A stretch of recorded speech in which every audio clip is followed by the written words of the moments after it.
notre collaborateur Victor Henriquez, en deuil de la défaite de son équipe en Coupe du Monde, mais heureux d'être avec nous. Salut Victor. Parlons d'autres choses, Marie-Claude. Heureusement que tu es là pour me remonter le moral. Alors, on change tout de suite de sujet. On va parler de cette rencontre entre Pauline Marois, ancienne première ministre du Québec, et l'actuelle première ministre, Christine Fréchette. Avant qu'on parle du contenu de cette rencontre-là, c'était quand même très, très symbolique comme image.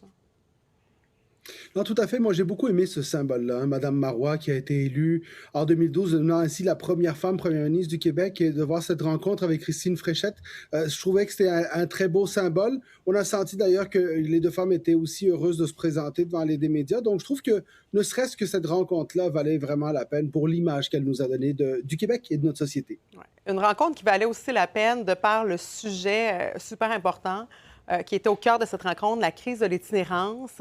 On sait que Mme Marois demande, entre autres, une grande consultation. Est-ce que ce sera le cas du côté de la CAQ?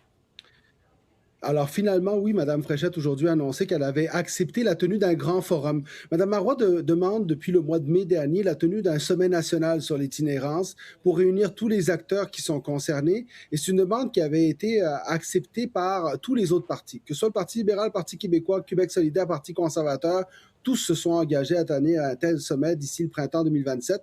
Il ne manquait que Christine Fréchette qui, jusqu'à maintenant, n'avait pas nécessairement répondu positivement à cette demande.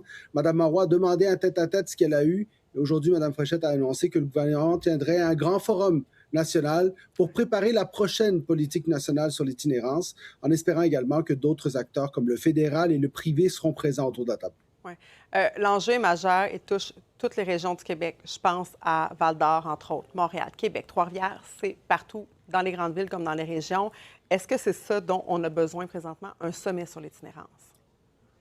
Je pense que l'idée est excellente, Marie-Claude, parce que oui, c'est un secteur où est-ce qu'il y a aujourd'hui de multiples raisons à cette itinérance-là, mais il faudra surtout avoir une coordination de tous les acteurs. Et c'est un peu ce que les sommets, historiquement, ont permis de faire, notamment le Sommet national sur la jeunesse, par exemple, en 2002. C'est de mettre tous les acteurs ensemble, c'est de s'assurer aussi que les différents acteurs de la société civile s'engagent, que ce soit le privé avec de l'argent, que ce soit avec des logements, que ce soit le gouvernement fédéral, les villes. Alors, tout le monde doit se mettre autour de la table. Je pense que l'idée est intéressante et on verra comment est-ce qu'elle sera implantée par le prochain gouvernement. Oui, clairement, il faut trouver des solutions. Merci beaucoup, Victor. Merci. Bonne soirée, Marie-Claude.